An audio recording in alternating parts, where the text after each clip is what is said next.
So we've been looking together at the beautiful one.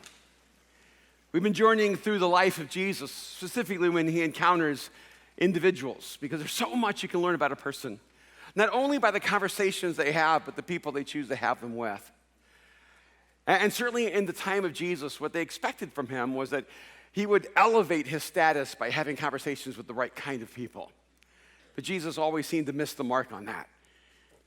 He always found himself having deep, meaningful encounters with people that everyone else would have rather overlooked. Last week we were in Colombia, and I kind of took like the three amigos with me. I took Emerson and Carlos and Andres with me, and so I had the three Latinos going down there with me, and it was really cool going to Medellin, Colombia, and hanging out and having this incredible experience, and met some of the most amazing people on the planet. And I think the area is known for some of the friendliest people in the world. But no one was friendlier than Emerson. In fact, I learned so much about Emerson because wherever we were, he would make a friend. Even if we were just pausing at a light, waiting for the light to change or to cross when the traffic slowed down, Emerson would already have a friend. We walked up to the security guard at our hotel, not that we needed a security guard, but there was a security guard at the hotel, and Emerson's like asking him, how are you so friendly? Asking him in Spanish, what is it about you? Every time I see you, you're so happy. You just see this guy glowing. And Emerson said, do they send you through training courses on how to be this friendly, this happy? Or is there some kind of medicine you guys take? And he goes, whatever you're taking, I want some of that. And I could just see this guy having a more beautiful sense of himself as he was seeing himself through the eyes of Emerson. I thought, this is what I love about Emerson. And I can see him so much better when I see him interacting with someone else. And it was a wonderful experience. We were at this interesting intersection, and on the first day we were there were literally 2 shootouts. And they told us that never happens here, but we happened to be there on a good day. And one, I think out on the balcony, I heard bam, bam, bam, bam, bam, about 8 shots at one time. I thought, wow, fireworks in the middle of the afternoon. I came downstairs really, really quick looking for the fireworks. The guys were already out there. They go, no, man, it was like a shootout in the corner. I guess there was a bank just a few feet from our hotel. And someone was making a withdrawal. And there was a little confusion or difference of opinion about ownership. And as he was leaving, the security guards literally just started shooting outside. And they shot back, and I guess they shot him in the leg. He ran by our hotel, and they found him later. But that was just, it never happens here. We're telling you, we know Narcos, Medellin, Escobar, but it's not like that here. It's so nice. And then later in the afternoon, we're walking around, and we see police, and the street was blocked off, and of course, Emerson's already in a conversation with a new best friend. He said, what happened? And they're like, well, it was a carjacking. Evidently, someone needed a car.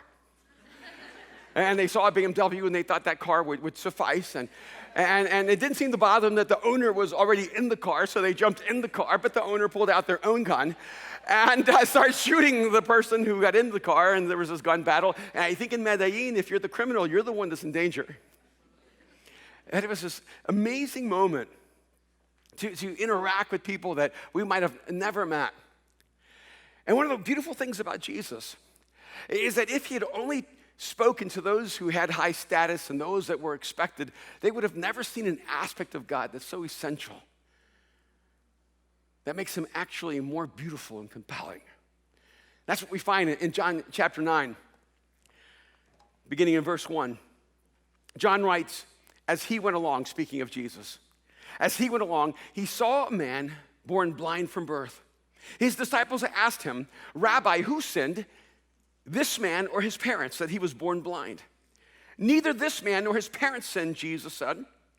But this happened so that the works of God might be displayed in him. As long as it is day, we must do the works of him who sent me. Night is coming when no one can work. While I'm in the world, I am the light of the world. After saying this, he spit on the ground, made some mud with the saliva, and put it on the man's eyes. Go, he told him. Wash in the pool Siloam. This word means sent. So the man went and washed and came home seeing.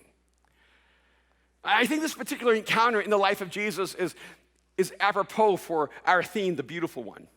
Because whenever you think of something that can be defined as beautiful. We normally think that beautiful things need beautiful material. I have this friend named Mako Fujimura. He's a world-renowned artist. And the canvas he chooses is a very particular paper that is only crafted and made by Japanese craftsmen who are the singular artisans in the world that have this particular craft. And when they die, this kind of paper will never be made again. And so even the canvas of his art is priceless.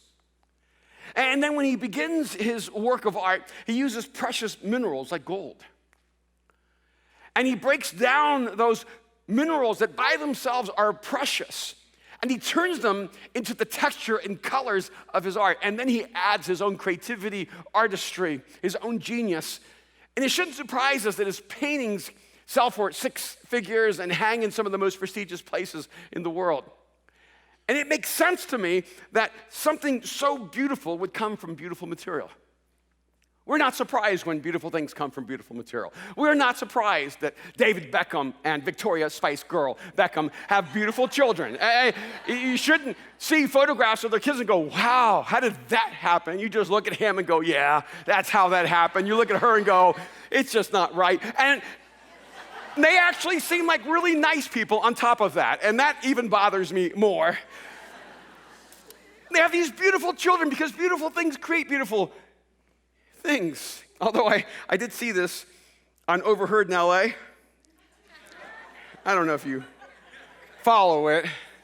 I began with Overheard New York, then I added the West Coast. This is from Jinky's Cafe in Sherman Oaks. Do you think we'll make ugly babies? Because ugly people make cute babies. And we are really cute. The problems pretty people have. Will we have pretty babies? Because look at all the ugly people in the world with pretty babies. Don't worry, they grow up. And yet somehow intrinsically we know, you'll get that later.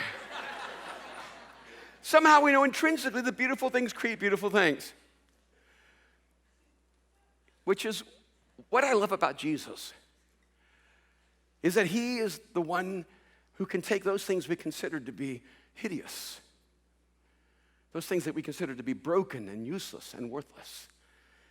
It's from material that is unexpected and unwanted that he creates his most beautiful works.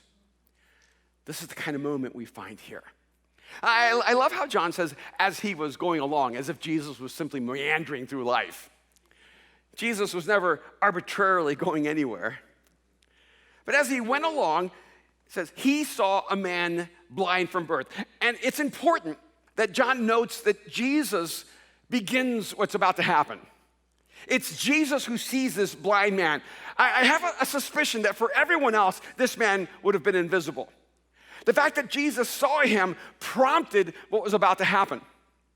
And when they saw Jesus looking at a blind man, it caused for his disciples a need to fill the empty space. And his disciples asked him, Rabbi, teacher, who sinned, this man or his parents, that he was born blind? Now, I think it's important to note that this was a blind man, not a deaf man. Can you imagine hearing the commotion of a crowd coming, and Jesus the Messiah is coming your way? The one who's supposed to be the Savior of the world is coming your way. And even if he's not, he does have some peculiar abilities. He touches lepers and they're clean. He speaks to the paralytic and he walks. And by the way, one of his unique particular skills is to touch blind people and then they receive their sight. So you have to wonder if this blind man is not in this moment full of hope that as Jesus comes his way, that one of his disciples might see him and implore Jesus out of an act of compassion or empathy to heal this blind man. But instead of being moved by compassion, they begin a philosophical, theological conversation with Jesus about why this man is blind. He could hear all of this. The utter and desperate lack of empathy and compassion for him. He's just an object lesson, an object of conversation, material from which they could expand their understanding of how God works in the world. Rabbi, teacher, this is the insight we want from you. is this man blind? Was he born blind because of his sins or his parents' sins? What a horrible view of the world. What a horrible view of God. You see, in their world, they believed that if you were born blind, if you were born with a paralysis, if you were born with epilepsy, if you were somehow born with some kind of physical impairment, that was proof that you were under the judgment of God. That was the consequence of some sin somewhere. And so they just want to ask Jesus, we know why he's blind. He's blind because of sin. That's so obvious, Jesus. So we're not really asking you to break that down for us. What we simply want to know is who's to blame. Is he to blame or is his parents to blame? Now, I don't know about you, but I have a lot of things I'm guilty for.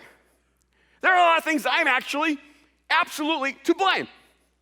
I've made so many dumb decisions in my life, forget bad decisions, just dumb decisions, that I've had to live with the consequences of my choices. And sometimes I've made a bad decision and then became a better person. Have you done that? Have you changed? You made a bad decision, but you're not that person anymore. And you wish the consequence and momentum of that bad decision was no longer there, but it chases you down. It hunts you down like an angry dog. And when you've changed, it still comes at you like, wait a minute, I don't deserve these consequences because I'm a different human being. But the consequences don't know who you are. They just know who you are. But can you imagine living in a world where you're not living out the consequences of your actions and decisions of your sins, but you're being punished for sins you're going to commit? Jesus, Rabbi, is this man blind? Was he born blind because of his sins? The only way he could be born blind because of his sins is if God was punishing him before he ever committed those sins. That's a messed up world. Frankly, that's a messed up God. See, if God were like that, he would be a malevolent, malicious God, not worthy of our lives, our trust, or our worship. And this is their view of God. Is he blind because of his sins? That's the best case scenario. Or his parents' sins. Well, really? That's the way you think God works. Now, one of the things that we know, even just from a sociological perspective, is that there's this odd relationship between the sins of the father and their sons, brothers and daughters, parents and children. Even if you don't call them sins. Alcoholics seem to give birth to alcoholics. Give birth to alcoholics. Give birth to alcoholics.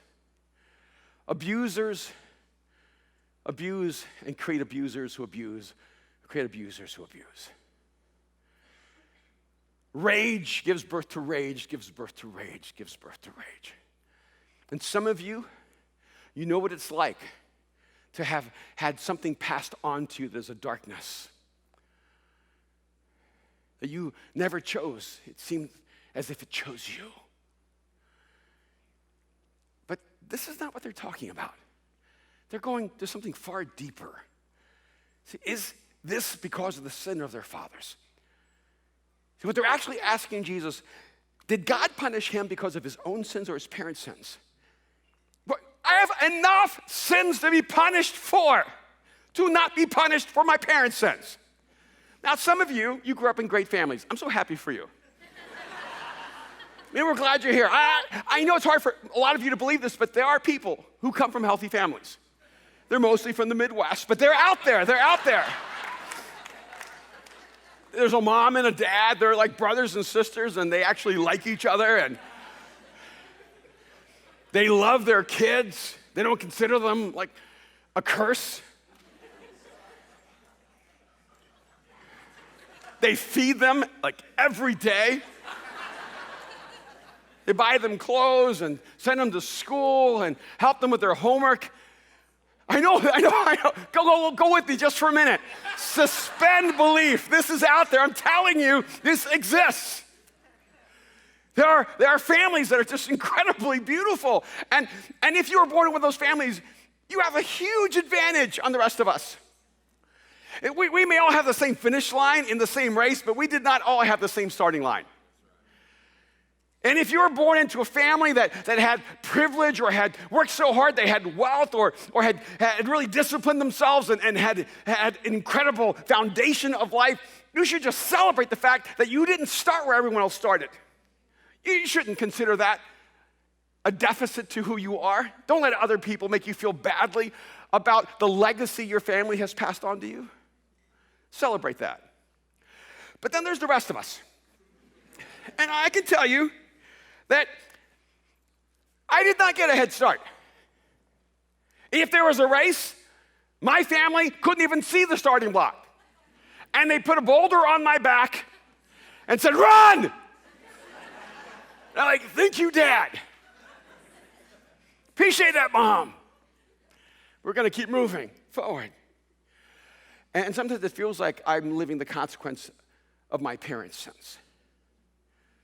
And there's some of you here, and you carry that weight in your life. But can you imagine being a follower of Jesus, with Jesus present, and when you see someone who could desperately need the touch of God, and all you can think to do is have a philosophical conversation about who's to blame? And if you're going to allow God to create a beautiful life out of your life, you need to realize that blame gets you nowhere. Not blaming other people, not blaming God, and not living in the shame and condemnation of self-blame. Accept responsibility. By the way, they do use the word sin here. I think it's important to note that. If you open up the Bible, the word sin's in there quite a bit. And it will apply to you and to me, to us. It's an uncomfortable word. And one of the reasons it's not that commonly used outside of the conversations of the scriptures is that most of the time we're trying to figure out what's wrong with human beings, we don't connect it to our divine image. But the reason the scriptures actually talk about sin is because we are created to be connected to the source of the one who is good and beautiful and true.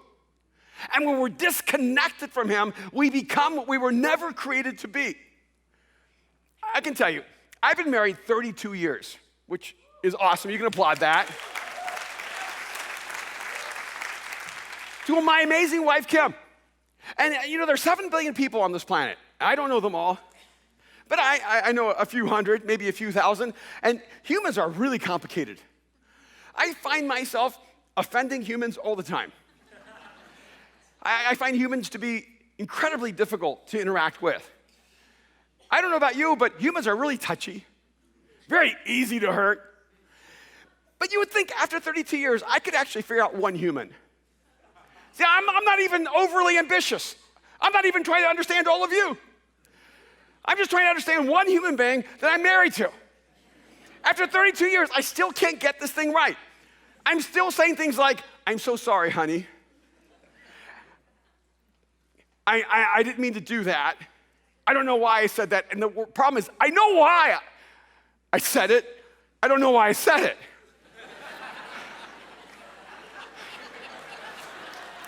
Because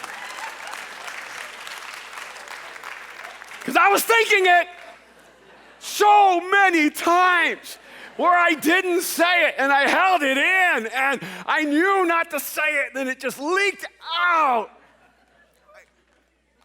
And sometimes I think, what in the world is going on with me? See, I actually want to be a good human being. I want to be the kind of person that does good in the world and actually honors God and brings him pleasure with my life. I actually want to be that, but there are non-cooperating forces inside of me. And I think they're me.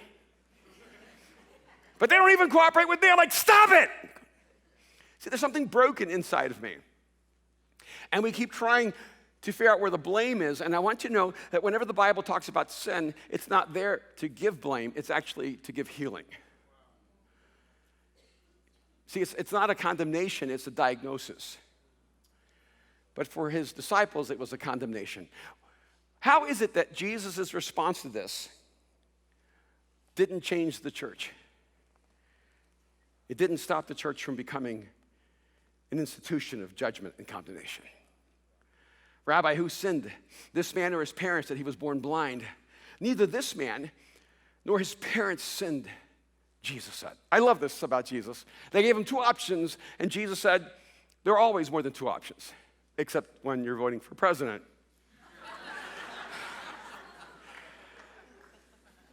That's all I'm going to say. And, I am working so hard to not say anything. But neither this man nor his parents sinned, Jesus said, but this happened so that the works of God might be displayed in him.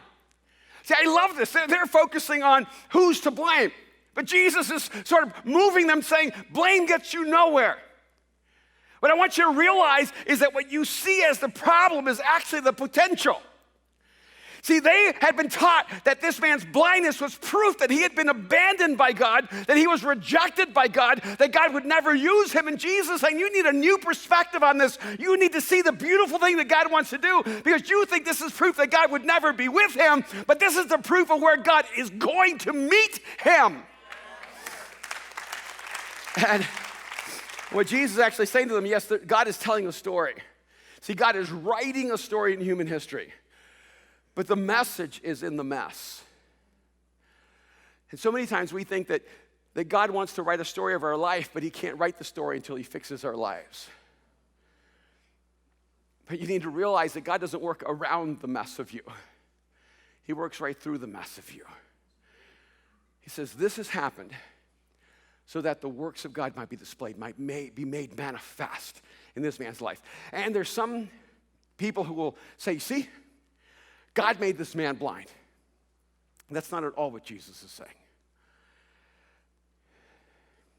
What Jesus is telling us is that God is not incapable of taking our most tragic condition and broken circumstance and creating something extraordinary and beautiful in the midst of it. I want you to know that this man's blindness is where God is going to meet him, and God is allowing the story to be played out so that he can be in the story of God. And I love that he says, so that the works of God might be displayed in him. Have you ever prayed this prayer, Lord, be with us? When I became a follower of Christ, I thought it was one of the strangest prayers I ever heard. Because before I came to know what Jesus did for me through his death and resurrection, before I invited Jesus into my life and came into an intimate relationship with him, I wondered if God was out there. But then I would meet all these people who had this deep faith in God, and they would still pray, Lord, be with us today. And I'm like, I think he's here. They go, oh, Lord, be with us today. Stop. It's already happened. Don't pray for something that already is. And people get so irritated with me. Erwin, you're being literal. No, the problem is you're being literal. Lord, be with us today. Yes. Now move on. Ask something that actually changes something. See, there's a description of God. It's a big word. It says that God is omnipresent. Omnipresent means all present. God is everywhere at all times. He's always with you. But the reason we pray that is because we don't always have a conscious awareness of his presence. So in the scriptures, it talks about God's presence, but then it talks about the manifest presence of God, where God becomes undeniable in a moment. I remember when I was young, I was learning how to be a fencer, and when I would fence, my instructor would always tell me, make yourself skinny. Make sure that you leave your opponent no target.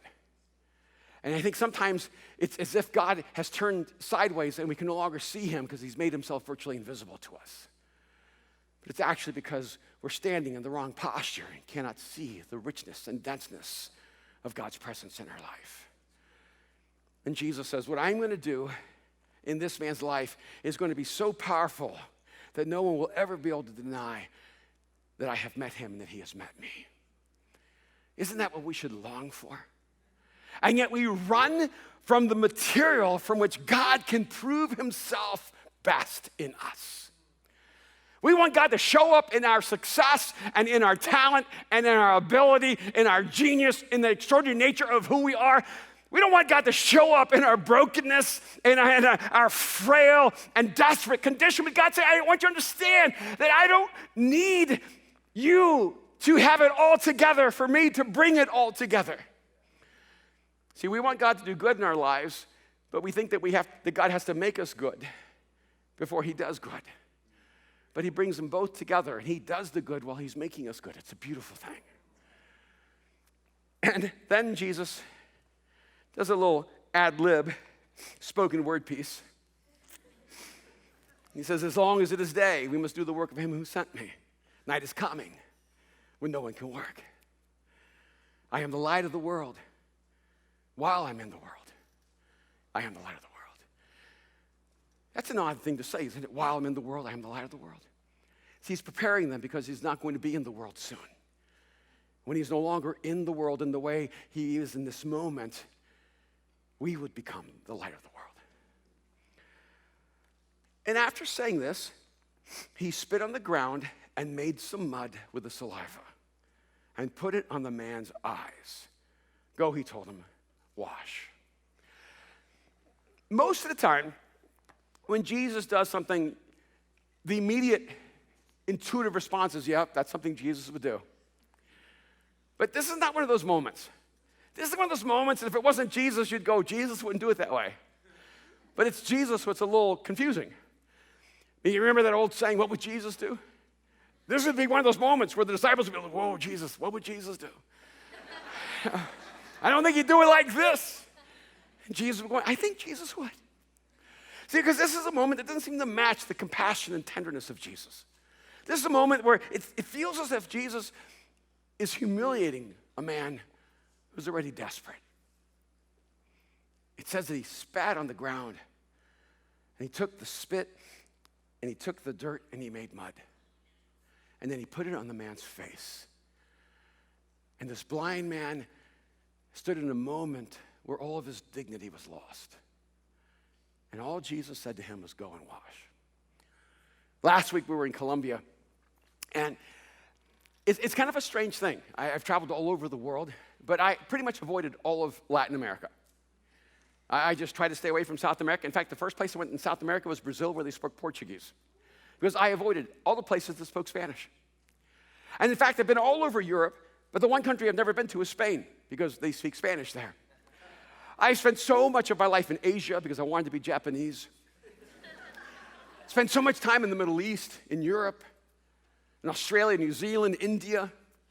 I've gone to obscure places like Pakistan and Syria, Cambodia, but I just avoided everywhere where they spoke Spanish.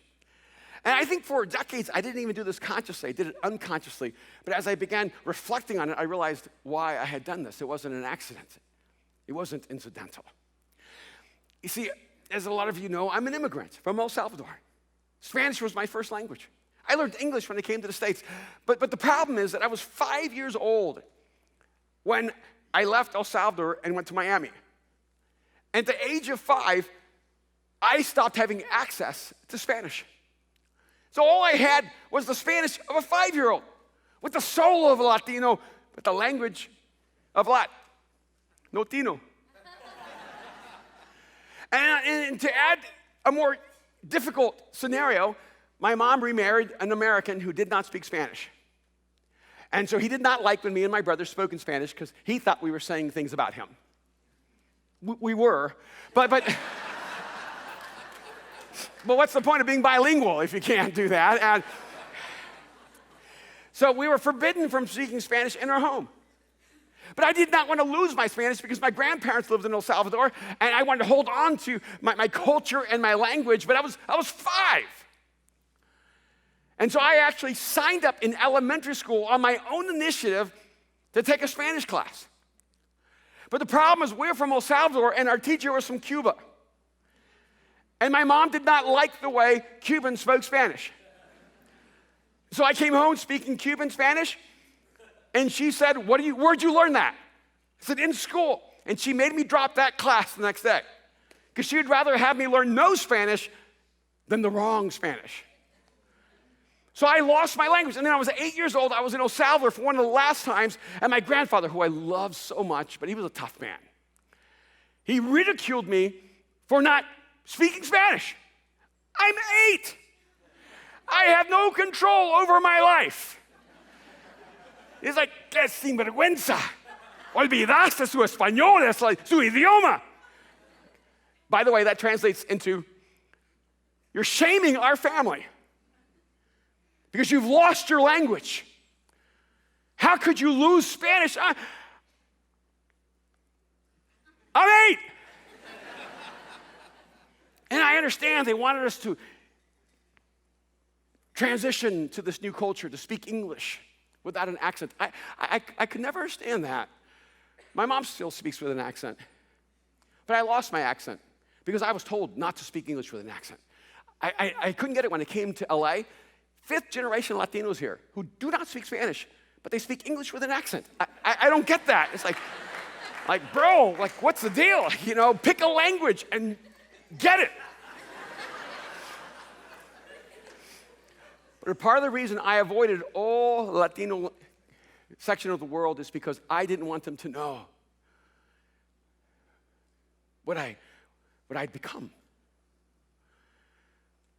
I didn't want them to know the deficit inside of me. I love traveling to Korea. Erwin McManus, 감사합니다. I could pick up my little phrases along the way. And they would go, wow. I go, 안녕히 계세요. Arigato.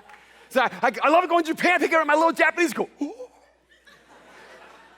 Going to Germany, I just go, 1, 2, 3. You know, just counting in German, and I pick up a phrase and go, you speak German? Yeah. And even if I just had 5 words, people go, it's amazing. But it's different when you were Spanish and you can't speak Spanish. So I avoided it with every fiber of my being. I didn't want to go back to the place or to any place that would remind me of what I was not, what I'd lost. And then to add insult to injury, I would meet so many Americans who could speak Spanish better than me. And it just grated at my soul. And they would take on all the Latin mannerisms and think they were Latino. And like, ay hermano, hablamos en español. I'm like, dude, you're white. Nothing's gonna change that. And I just have to like chill, and then they correct my Spanish, and I just, gracias.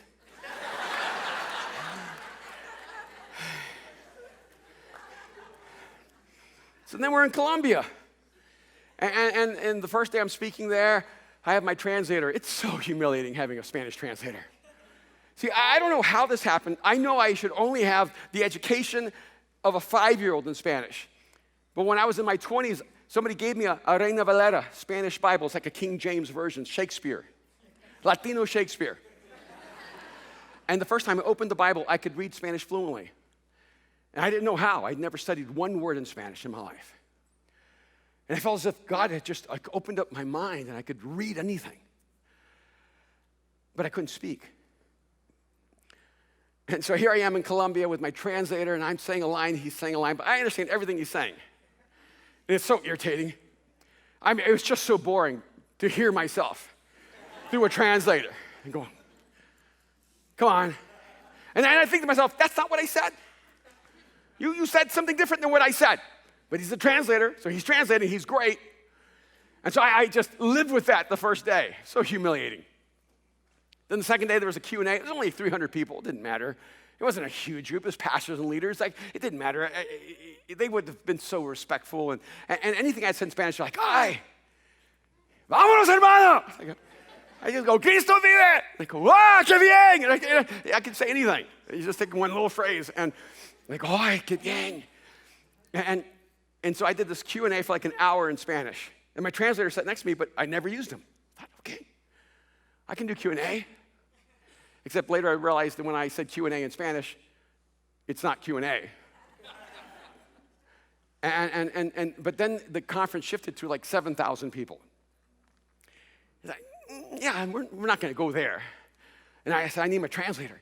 But Emerson and Carlos and Andres were like, bro, you got to speak in Spanish. You got to preach in Spanish, come on. And when we travel together, we all try to speak in Spanish the whole time.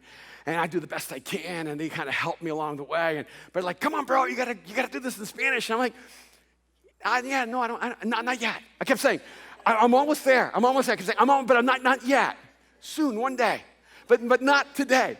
And they're like, come on, bro, you got to get it. Just do it. Just got to do it. And, peer pressure. And I thought, how do I come back to LA and tell these guys to have the courage to step into their weakness and trust that God will make them strong? If I don't even have the courage to get up there and speak in Spanish, I knew it. I could just feel it. The shame was overwhelming me. And so then they canceled me and moved me to a different section, which made me more anxious. And I just got up there and spoke in Spanish, and I finished way early. I mean, I was done in 25 minutes because I was out of words.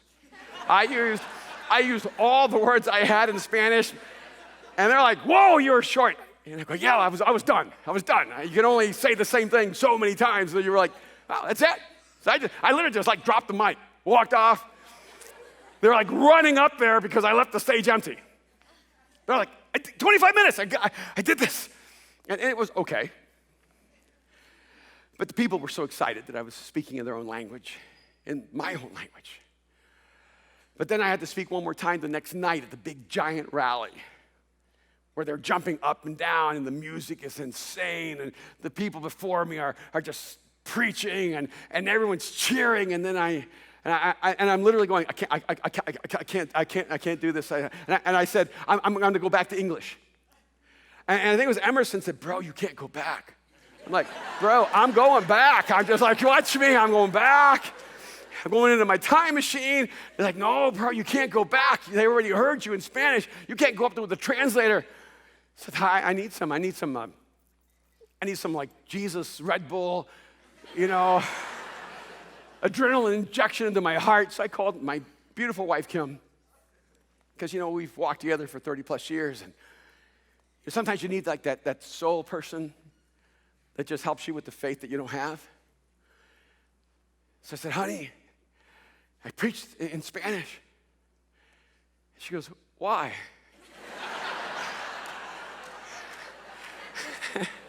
So what do you mean why? She was like, why? Why'd you do that? I said, well, everybody was like encouraging me, and I'm Spanish, and yeah, but yeah, I don't know if that was a good idea. In fact, I don't think it was a good idea.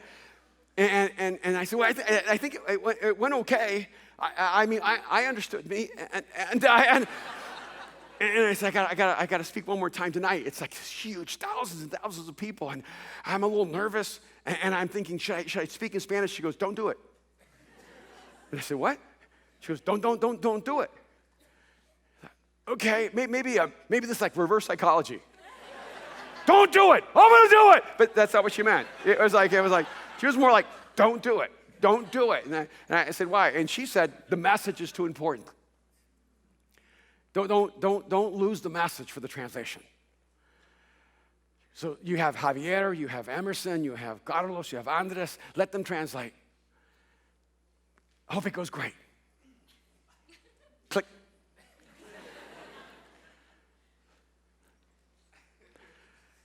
And I was scared out of my mind. And what I was mostly terrified of? Being absolutely humiliated.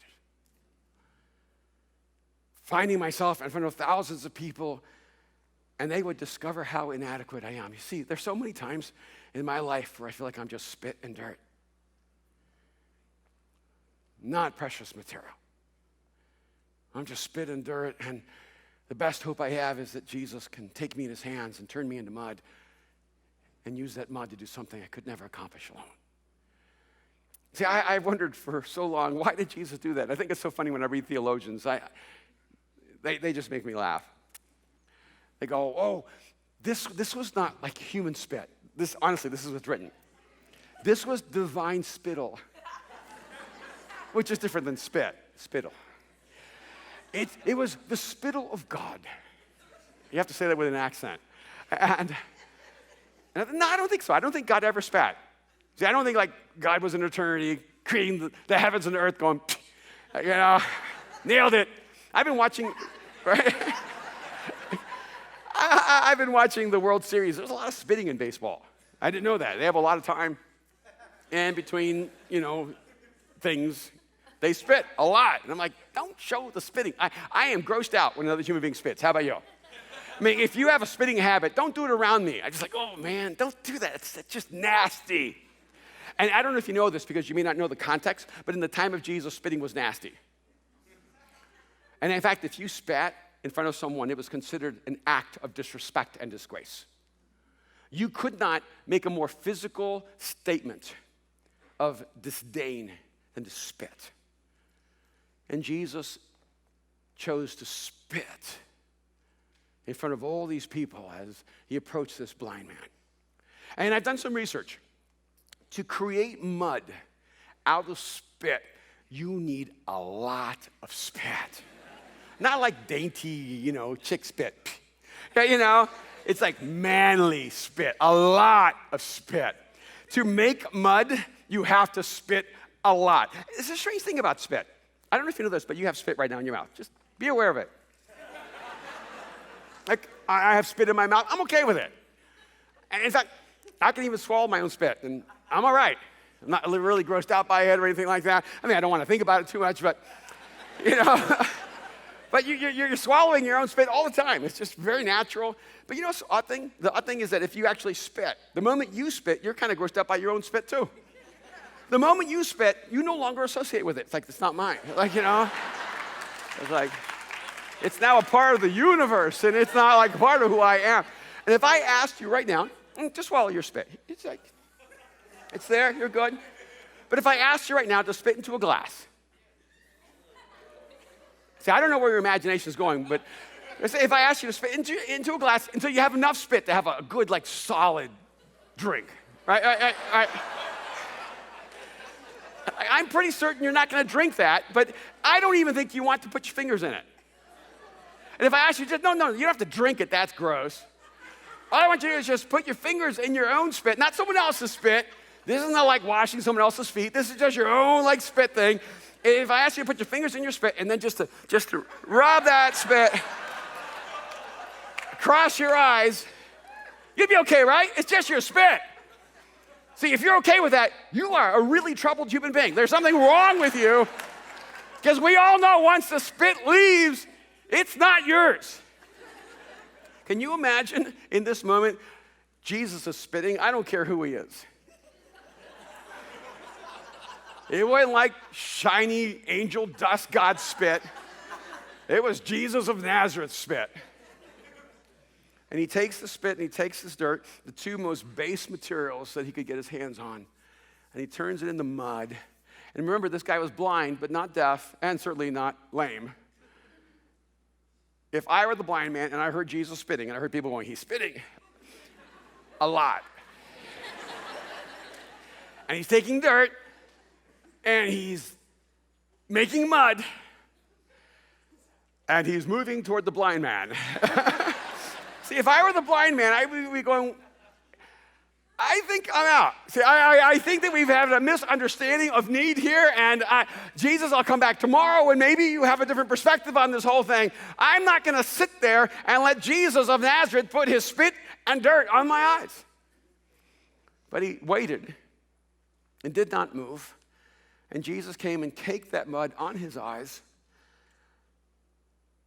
and then he says, okay, go and wash. No promise of healing, no encouragement, no beautiful beatitude, just go and wash. See, if I'm that blind guy, I'm not going anywhere. I'm grabbing leg, I'm grabbing robe, I'm grabbing Messiah, I'm grabbing Jesus. I'm not letting go until you give me sight. If he looked at me and said, go to the pool and wash, I'm like, who do you think I am? I know I'm blind. I know no one here feels I have any value. I'm invisible to them. I know they are convinced that I'm condemned by God, but why would you add to my misery humility and humiliation? Why would you cake my face with your spit and dirt and then tell me to go and wash? See, what I'm convinced God is trying to say to us as he creates a beautiful thing out of our lives is that we need to stop waiting for better material.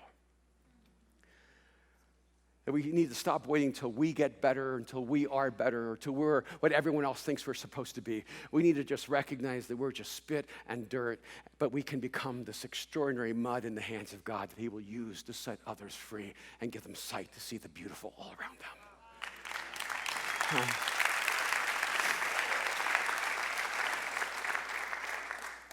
It's not what they expected from God. And then Jesus doesn't even help him. He just says, go to the pool of Siloam and wash. He's a blind man.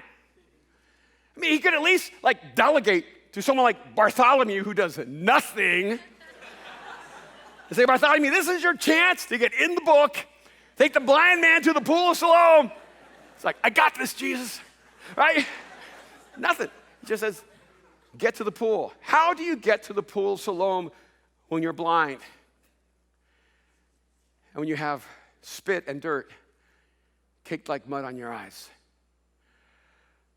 I can only imagine what people were saying as he worked his way through the crowd, as he asked anyone for help, as he tried to find his way to that pool. I can imagine the ridicule and the humiliation and the murmuring. Why would Jesus do this? What kind of cruelty is this, that God would leave a man in a worse condition than he found him? See, I think sometimes we're trapped in between our blindness and the pool of Siloam where we receive our sight, because we think that God has to make us better material before he actually brings something new inside of us. I wonder, was this man blind until he washed his face at the pool of Siloam? Or had he received his sight but could not see because the mud that Jesus had placed there concealed the miracle that he had already found? But he slowly found his way to the pool of Siloam. And John wants us to understand, in case you don't get this, because you may not be one of the people of Israel, and you may be a Gentile, and you may not know that the word Siloam means sent. What Jesus was saying to him is, go to the place called sent. See, there's some things you cannot see when you're standing still. There's some things you can only see when you're in motion. I remember I used to experiment with this. You ever sat on the side of the road and just watch cars go by 70 miles an hour, and the people inside of them are a blur? But you get in your car and you match the speed of the car that's flying by you. You can make eye-to-eye contact with the person next to you. See, I think so many of us cannot see the beauty of God because we're standing still waiting for God to do something. And he's saying, I want you to go to the place called sent. I want you to move to the place of obedience. I want you to trust me with your life. And when we move in obedience, when we trust God and follow his voice, that's when we see the beauty of God and the beauty all around us waiting to be seen by us. But we keep looking for the beautiful in the wrong places. We think that the beauty of God is in cathedrals and castles. It's unexpectedly in the spit and the dirt. A few months ago, I was at the Vatican, and one of the curious things that happened was that they had a moment where they invited the 8 or so world leaders from different religious expressions to be on the stage with the Pope. And when I arrived, I was in the VIP area, but I wasn't on stage with the religious leaders. And then the person in charge of the event that I worked with, they came and said, oh, you're supposed to be on stage. I said, well, it's okay, because I'm already here. Go, but no, but you're supposed to be up there with the religious leaders. And I said, no, I'm fine right here. But I said, but I am curious, did you forget? She goes, yes, I'm so sorry, we forgot. And I said, no, it's okay that you forgot, but I just want to know, why did you forget? Because I think I knew. She says, well, I'm not really sure why we forget. I don't know. It was just an oversight. I said, I think there's a reason. See, everyone on stage has a robe on. And everyone on stage has like a really cool hat. And everyone on stage is like Jesus bling. And they're all like this visible manifestation of the pomp of religion. And I was just wearing a suit. Because sometimes we keep thinking that God is in the stained glass, but God is in the stains. So I thought I should bring my bishop's hat and my royal robe.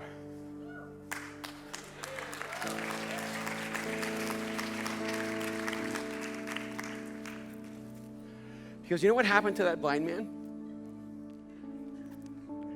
The moment he received his sight, people came up to him and said, you look like that blind guy. But you can't be the blind guy because you can see. But you look so much like that blind guy. And he's like, no, that's me. I'm that guy. I was the blind guy, but now I can see. And they go, no, you're not. You go, no, I am. They go, no, you're not. I'm telling you, we know that guy. He's not you. I'm telling you, I know that guy because I am that guy. It's me. And then they say, okay, if you're the guy who was blind, but now you see, where's Jesus? He goes, I don't know. He left when I was blind. And I just went where he told me, but I don't know where he went. Well, that's a little disturbing to us. See, you know what I love about how Jesus works, how he creates beauty in this world, is that he creates unexpected beauty inside of us. And no one expects it. Everyone expects you to come in your robe, in your crown, in your glory. No one expects you to show up, just spit and dirt. So you don't have to be more than you are. All you have to do is let God be who he is in you. Just show up, be spit and dirt.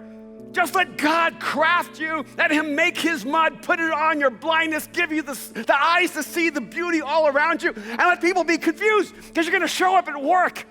They're gonna look at you and go, you look like the guy that used to work here, but you can't be that guy. They go, no, I'm that guy. They go, no, you look like him, but you can't be because that guy was not kind.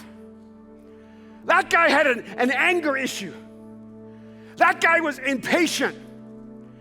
But you're not like that guy. You go, no, it was me. But what I discovered was that I was just spit and dirt, and when Jesus placed his hands on me, everything changed. See, people are gonna look at you and say, you look like the woman that I used to know, but you're not her. You go, no, I'm still her. You go, no, you're not, because I know what she looks like. She didn't look like you.